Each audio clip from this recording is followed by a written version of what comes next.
छठ के दिन चाहे अंधेरी की छठ हो, चाहे उजाले की छठ हो, किसी भी छठ के दिन अगर षडानंद कार्तिकेय जी महाराज का नाम लेकर 6 बेलपत्र और उस 6 बेलपत्र पर 6 दुर्वा, 6 पुष्प, 6 अक्षत के दाने रखकर षडानंद कार्तिकेय बाबा के स्मरण कर कर शिवलिंग की जो जलाधारी है, उस जलाधारी पर जहाँ अशोक सुंदरी का स्थान है, उसी के पास में कार्तिकेय जी का स्थान है। किसी भी छठ पर यदि आप बाबा को वो बेलपत्र, वो दुर्वा, वो पुष्प, वो अक्षत का दाना 6 समर्पित करते हैं, किसी भी छठ के दिन, षष्ठी के दिन स्कंद भगवान का नाम लेकर, स्कंदेश्वर बाबा का नाम लेकर, कार्तिकेय बाबा का नाम लेकर यदि समर्पित करते हैं तो जिंदगी में कितना भी कर्जा हो, वो कर्जा 3 महीने के अंदर समाप्त होता ही।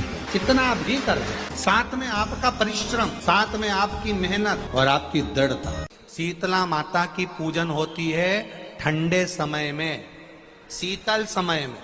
शीतला माता ने ये नहीं किया कि रोटी बना के उठो और थाली लेके लाइन में लग जाओ।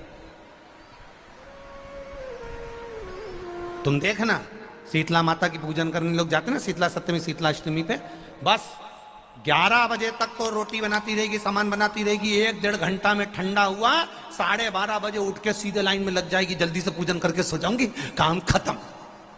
शीतला माता ने भी सोच लिया, बस तूने मुझे बेवकूफ बनाया, अब रुक जा तू। 11 बजे तक भोजन बनाया, 10 बजे तक भोजन बनाया, 1 बजे रात को लाइन में लग गई पूजन करने के लिए। 1 बजे रात को न जाने किसने पहला दी कि 1 बजे रात को लग जाओ लाइन में, सुबह तक पूजन करके अपने घर आ जाओ, फिर आराम से आके सो जाओ। अब इतनी जल्दी क्या है भगवान के पूजन की? माँ की पूजन करने जा रहे हो, माता से लाड़ लड़ाने जा रहे हो, अपनी माता से अपने दिल की बात कहने के लिए जा रहे हो, अपने स्नेह की बात कहने के लिए जा रहे हो, तो धीरे धीरे प्रेमवश आनंद से माता की आराधना शीतल समय में, ठंडे समय में। ठंडे समय का मतलब है भीतर से ठंडे होकर, अपने भीतर से ठंडे होकर। अब अपने भीतर तो ठंडा ही है ही नहीं ना, जल्दी जल्दी चलो, और आधी बहुत पतली खुशी है, और पहुंच गई, और ये कितना बड़ा कपड़ा थाली पे ढाक ढुका के लाइन में खड़ी है शीतला माता। शीतला माता, या हाथ में लोटा या हाथ में थाली, और इतनी देर में पड़ोसन निकल के बाजू में से जा रही थी और लोटा थोड़ा सा ढुल गया। अब यहाँ शीतला माता की पूजन करनी आई और ये हो गई चंद्र घंटा। लोटा जरा सा ही पानी का झलका, देख के नहीं चल सकती। ठंडा भोजन हाथ में, लोटा ठंडा पानी का, और अंदर अग्नि। शीतला माता भी कह रही इसको अजान दो पहले, इसको। क्या मतलब? भीतर से शीतल होइए, भीतर से ठंडे होइए। चित्त, वृत्ति, मन जब भीतर से शीतल होगा, ठंडा होगा, तो मेरी शीतला माता, तुमने पूजन करा ना करा, मेरी शीतला माता प्रसन्न हो जाएगी। बस भीतर से शीतल होइए, ठंडे होइए।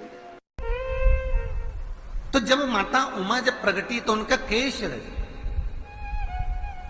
भूमि पर गिरा, और भूमि पर गिरने के कारण उससे एक वृक्ष उत्पन्न हुआ जो नीम का वृक्ष कहलाता,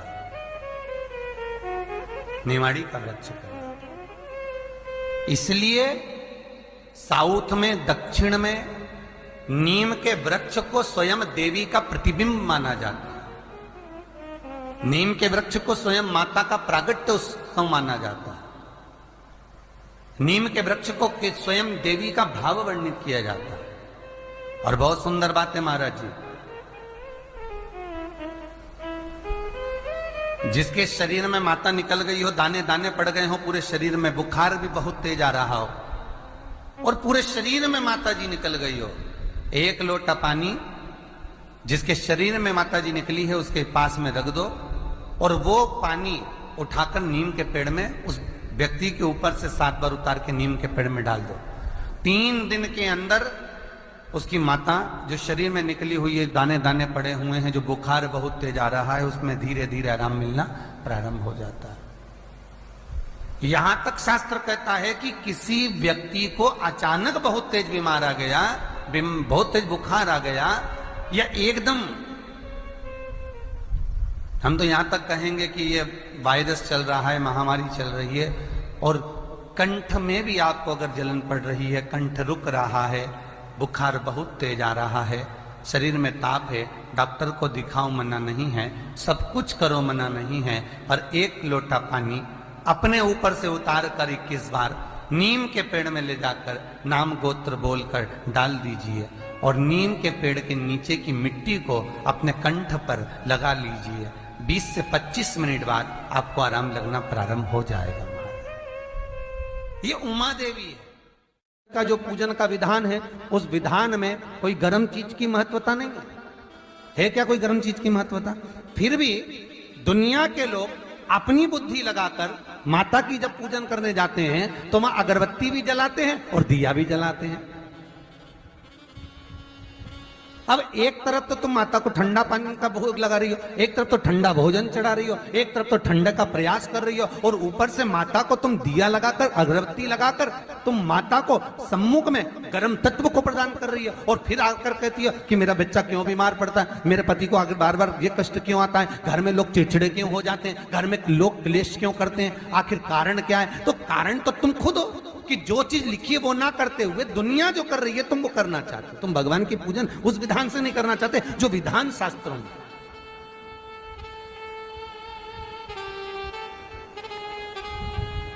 जो शास्त्रार्थ विधान कहता है। महाराज, शीतला माता की पूजन में कहीं ऐसा लिखा है कि तुम दिया लगाना, अगरबत्ती लगाना? शीतला माता की पूजन में लिखा है 1 लोटा पानी लेना, उस जल में पुष्प आदि लेकर माता को ठंडा भोजन का सुंदर भाव से माता का स्नान कराकर पूजन करना, अर्चना करना, कुंकू, चावल, रोली, मोली जो चढ़ा सकते हो, चुनरी, वस्त्र आदि जो चढ़ाना हो चढ़ाओ, पर यह नहीं लिखा कि तुम दिया भी लगाना कि अगरबत्ती भी लगाना, क्योंकि गर्म तत्व वहां चाहिए माता। वो शीतल है, शीतला।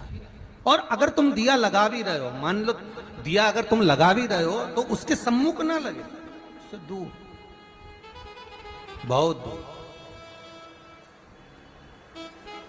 नेत्र के अश्रु से रुद्राक्ष की उत्पत्ति हुई, जानते हो सब लोग? बोलो तो जम के बोलो, जानते हो ना?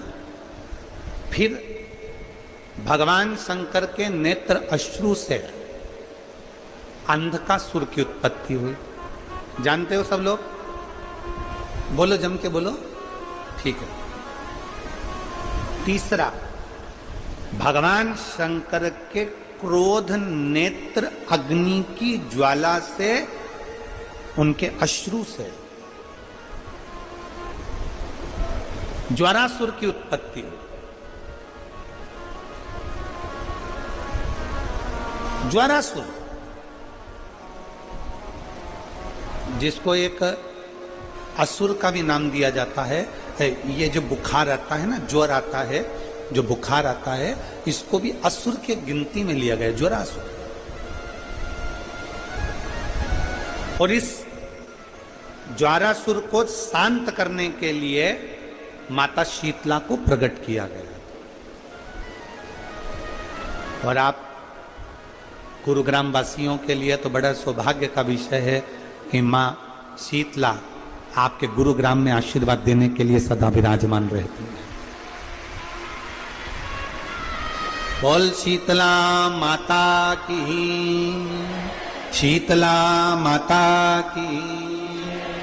माँ इस गुरुग्राम में माता शीतला अपने भक्तों के आशीर्वाद देने के लिए सदा विराजमान थी है। ज्वारासुर को शांत करने के लिए माँ शीतला को प्रकट होना पड़ा था।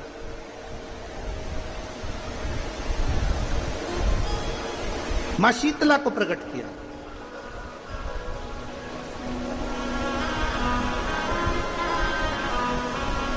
महापुराण की कथा कहती है कि शिव को ढूंढने के लिए बहुत दूर हमको जाने की जरूरत नहीं पड़ती। भगवान शंकर को यदि हमें ढूंढना ही है तो एकांत में बैठकर जब हम पंचाक्षर मंत्र नमः शिवाय, षडाक्षर मंत्र ओम नमः शिवाय का जप करते हैं या मुख से श्री शिवाय नमस्तुभ्यम कहते हैं,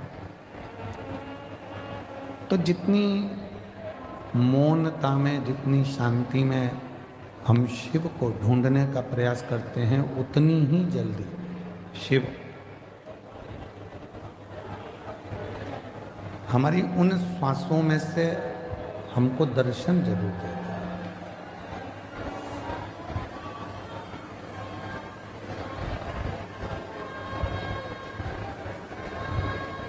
हम दूसरे को बोलते हैं कि ध्यान से पढ़ना,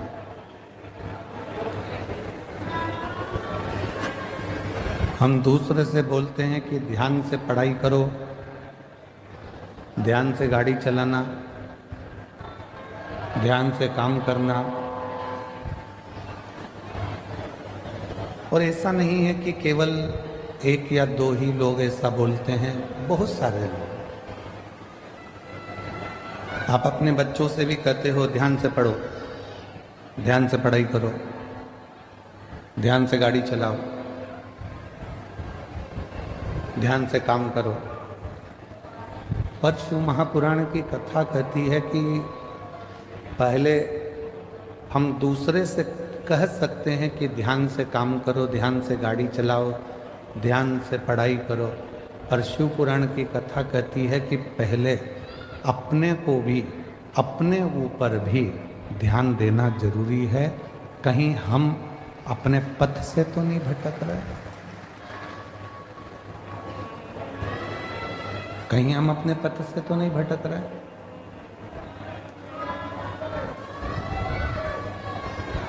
जगत को सुधारने का कार्य करते हैं और मालूम पड़े कि हम अपने ही पथ से भटक जाएं तो वो श्रेष्ठ नहीं।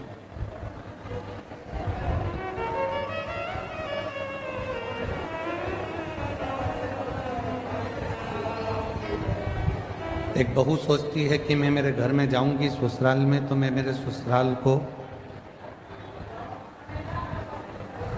सुधार दूंगी। सास सोचती है कि मैं, मेरी बहू कैसी भी आएगी मैं उसको सुधार दूंगी।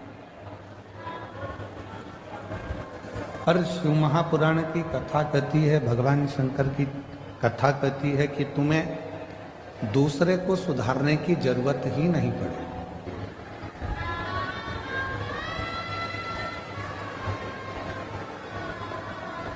शिव महापुराण की कथा कहती है कि आपको दूसरे को सुधारने की जरूरत ही नहीं पड़े।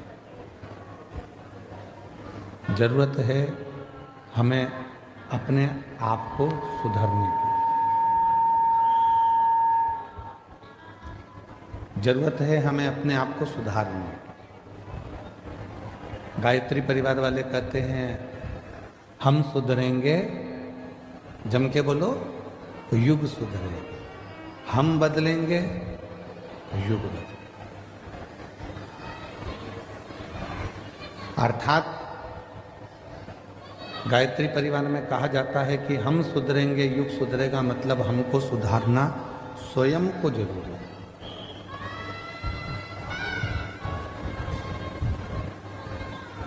कई माताएं अपने अपनी बहुओं से कहती हैं कि शिव जी के मंदिर जाया करो, शंकर जी के मंदिर जाया करो। कोई बेटे से कहती हैं बेटा मंदिर जाया करो, कोई पति से कहती हैं कि आप मंदिर जाया करो। पर मेरा निवेदन इस व्यासपीठ से शिव महापुराण की कथा के माध्यम से है कि पहले हम दूसरे को मंदिर जाने का कहते हैं तो सबसे पहले अपने आप को भी मंदिर जाना प्रारंभ करना पड़ेगा। और जिस दिन हमने स्वयं मंदिर जाना प्रारंभ कर दिया, हमने जिस दिन स्वयं मंदिर में एक लोटा जल चढ़ाना शिव जी को प्रारंभ कर दिया, उस दिन धीरे धीरे धीरे धीरे हमारे घर के बच्चे, हमारे घर की बहुएं, हमारे घर के बेटे अपने आप उसी पथ पर चलने लगे।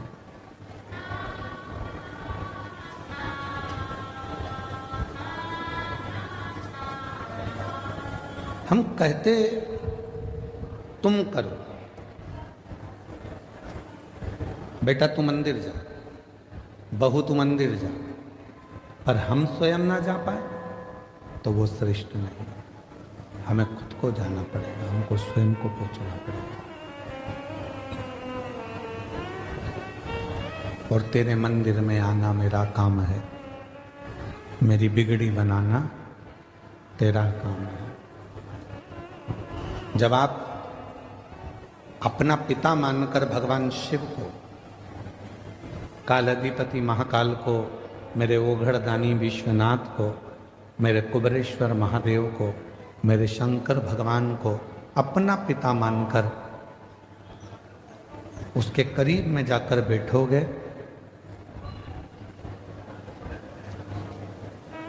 तो निश्चित है वो आपके मन की बात को सुनेगा। किसी ने कहा कि भगवान की क्या पत्थर की मूर्ति भी व्यक्ति की बातों को सुनती है?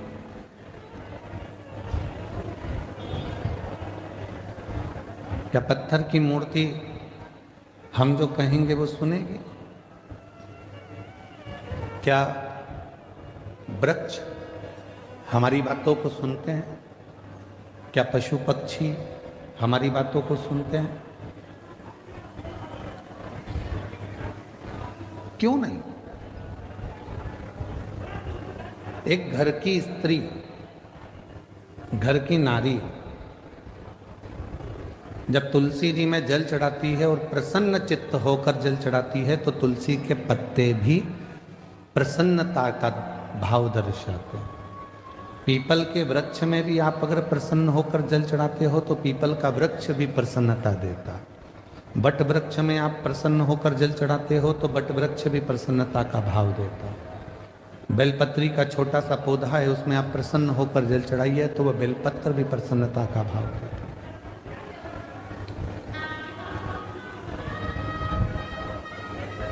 एक जीव, एक जंतु, पशु, पक्षी, वायुचर, जलचर, थलचर जितने भी हैं, चाहे वो मनुष्य हो, चाहे संसार के जितने भी जीव हों, वो सब यदि आप प्रसन्नता देते हो तो वो भी आपको प्रसन्नता जरूर प्रदान करते हैं।